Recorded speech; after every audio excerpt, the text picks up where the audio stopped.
হযরত আলী রাদিয়াল্লাহু আনহু ফজরের নামাজ আদায় করার জন্য মসজিদে গিয়েছেন। এদিকে হযরত ফাতিমা রাদিয়াল্লাহু আনহু গায়ে অত্যন্ত জ্বর অবস্থায় ঘরের সমস্ত কাজ শেষ করেছেন। আলী রাদিয়াল্লাহু আনহু মসজিদ থেকে এসে দেখে ফাতিমা রাদিয়াল্লাহু আনহু কাঁদছেন। আলী রাদিয়াল্লাহু আনহু প্রশ্ন করলেন, ও ফাতিমা, তুমি কেন কাঁদছো? ফাতিমা কোনো উত্তর দিলেন না। ফাতিমা রাদিয়াল্লাহু আনহু আরো জোরে জোরে কাঁদতে লাগলেন। আলী রাদিয়াল্লাহু আনহু কয়েকবার প্রশ্ন করার পর ফাতিমা রাদিয়াল্লাহু আনহু কাঁদতে কাঁদতে বলেন, ও আলী, আমি স্বপ্নের মধ্যে দেখছি আমার আব্বা জান হযরত মুহাম্মদ সাল্লাল্লাহু আলাইহি ওয়াসাল্লাম আমার ঘরের মধ্যে ঢুকে কি যেন তালাশ করছেন।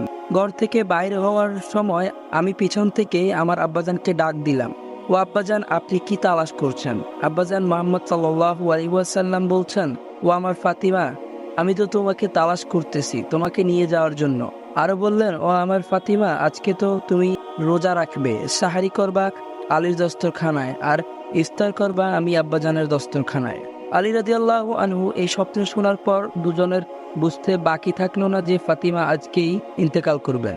দুজন আরো জোরে জোরে কাঁদতে লাগলেন। এই সময়ের মধ্যে হযরত হাসান হুসাইন রাদিয়াল্লাহু আনহু এসে জিজ্ঞেস করছেন, ও আব্বাজান ও আম্বাজান, আপনারা দুজন কেন কাঁদছেন? ফাতিমা রাদিয়াল্লাহু আনহু এর একটা অভ্যাস ছিল, যখন হাসান হুসাইন রাদিয়াল্লাহু আনহু কোনো কাজে বিরক্ত করতেন তখন দুইজনকেই নানাজানের কবরের কাছে যেতে বলতেন।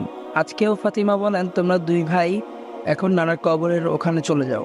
কবরের নিকট যাওয়ার সাথে সাথে কবর থেকে আওয়াজ আসলো, ও আমার আদরের নাতিরা, এই মুহূর্তে তোমরা আমার কাছে কেন এসছো?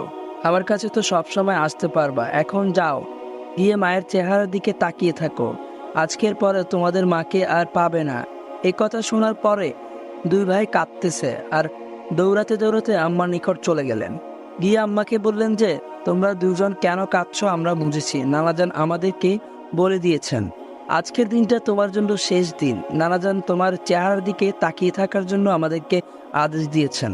বিকেলের দিকে হযরত ফাতিমা রাদিয়াল্লাহু আনহু এর শরীর বেশি খারাপ হলো, তাকে বিছানাতে শোয়ানো হলো। ফাতিমা রাদিয়াল্লাহু আনহু এর মৃত্যুর পূর্বক্ষণে আলী রাদিয়াল্লাহু আনহুকে তিনটি কথা বলেন।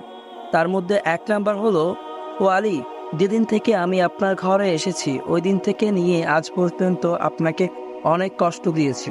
আলী, আপনি যদি আমাকে ক্ষমা না করেন তাহলে কিয়ামতের ময়দানে আমি সন্তানের কারণে আমার আব্বাজান অনেক লজ্জিত হবেন। বলেন আপনি আমাকে ক্ষমা করলেন কিনা? আলী রাদিয়াল্লাহু আনহু বলেন, ও ফাতিমা, তুমি এসব কি বলছো? আলী তো তোমার যোগ্য ছিলাম না। তোমার আব্বাজান দয়া করে মেহেরবানি করে তোমাকে আমার কাছে বিয়ে দিয়েছেন। বিয়ের দিন থেকে নিয়ে আজ পর্যন্ত আমি আলী তোমাকে কোনোদিন ঠিক মতো দুই বেলা খাওয়াতে পারিনি। ও ফাতিমা, তুমি বলো আমাকে ক্ষমা করেছো কিনা?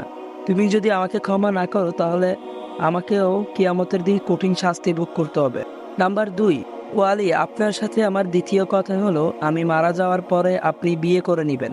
দুনিয়ার যে কোনো মহিলাকে বিয়ে করতে পারবেন আপনার পছন্দ মতো। আপনাকে আমি অনুমতি দিলাম। আর আমার বাচ্চা দুইটাকে সপ্তাহে একটা দিন হলেও আপনার কোলের মধ্যে করে নিয়ে ঘুমাবেন। 3 নম্বর, ও আলী, আপনার সাথে আমার তৃতীয় কথা হলো, হাসান হুসাইন যখন বালেক হবে তখন দুই ভাইকেই আল্লাহর রাস্তায় সোপর্দ করে দিবেন এবং আমাকে রাতের বেলায় দাফন করবেন। হযরত আলী রাদিয়াল্লাহু আনহু বললেন, তুমি নবীর মেয়ে, আমি সবখানে খবর দিয়ে তোমায় দাফন করব, এতে কি সমস্যা? আমার কাফনের কাপড়ের উপর দিয়ে সবাই অনুমান করবে যে নবীর মেয়ে কতটুকু লম্বা ছিল, কতটুকু স্বাস্থ্য ছিল, এতে আমার পর্দা ভঙ্গ হবে। হযরত ফাতিমা রাদিয়াল্লাহু আনহু এর ইন্তেকালের পর তার লাশের খাটিয়া বহন করার মানুষ মাত্র 3 জন, হযরত আলী রাদিয়াল্লাহু আনহু এবং শিশু হাসান ও হুসাইন রাদিয়াল্লাহু তাআলা আনহু। হযরত আলী ভাবছিলেন যে খাটিয়া বহন করার জন্য মানুষ আরো একজন প্রয়োজন হবেই, তবে 4 কোনায় 4 জন কাঁধে নিতে পারবেন। এমন সময় হযরত আবু যর গিফারি রাদিয়াল্লাহু আনহু এলেন ও খাটিয়ার এক কোণা বহন করলেন। হযরত আলী রাদিয়াল্লাহু আনহু প্রশ্ন করলেন, আবু যর, আমি তো কাউকে বলিনি, আপনি জানলেন কিভাবে? হযরত আবু যর গিফারি রাদিয়াল্লাহু আনহু বলেন, আমি আল্লাহর রাসূল সাল্লাল্লাহু আলাইহি ওয়াসাল্লামকে স্বপ্ন দেখেছি। তিনি বললেন, হে আবু যর, আমার ফাতিমার লাশ বহন করার জন্য লোকের অভাব, তুমি ছাড়া আমার ফাতিমার লাশ বহন করার জন্য লোকের অভাব, তুমি তাড়াতাড়ি চলে যাও। ও আলী, আমাকে তো হুজুরে আকরাম সাল্লাল্লাহু আলাইহি ওয়াসাল্লাম আসতে বলেছেন। হযরত ফাতিমা রাদিয়াল্লাহু আনহাকে যখন কবরে নামাচ্ছেন তখন হযরত আবু যর গিফারি রাদিয়াল্লাহু আনহু কবরের কাছে গিয়ে কবরকে উদ্দেশ্য করে বললেন, হে কবর, তুই কি জানিস আজ তোর মধ্যে কাকে রাখছি? এটা জান্নাতের সকল মহিলাদের সর্দার ফাতিমা রাদিয়াল্লাহু তাআলা আনহু। কবর থেকে কোনো আওয়াজ নেই। এটা হযরত হাসান হুসাইনের আম্মা। এবারও কবর থেকে কোনো আওয়াজ নেই। এটা হযরত আলী রাদিয়াল্লাহু আনহু এর স্ত্রী। এবারও কবর থেকে কোনো আওয়াজ নেই। এটা দোজাহানের বাদশাহের মেয়ে। খবরদার কবর, বেয়াদবি করবি না। আল্লাহ তাআলা কবরের জবান খুলে দিলেন। কবর বলল, আমি অন্ধকার ঘর, আমি সাপ বিচ্ছুর ঘর, আমি এমন একটি ঘর যার মধ্যে কোনো বংশ পরিচয় কাজ হয় না। আমি দুজাহানের বাদশাহের মেয়ে ফাতিমাকে চিনি না। হযরত আলী রাদিয়াল্লাহু তাআলার স্ত্রীকে চিনি না। হাসান হুসাইনের আম্মাকে চিনি না। জান্নাতের মহিলাদের সর্দারকেও চিনি না। আমি শুধু চিনি ঈমান আর আমল।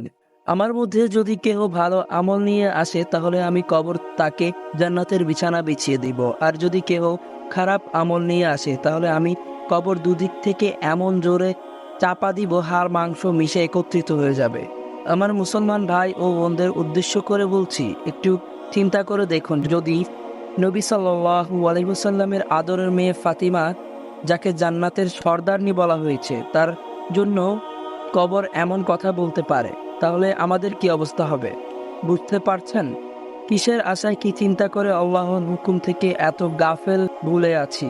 আল্লাহ আমাদের সকলকে ঈমান ও নেক আমল নিয়ে কবরে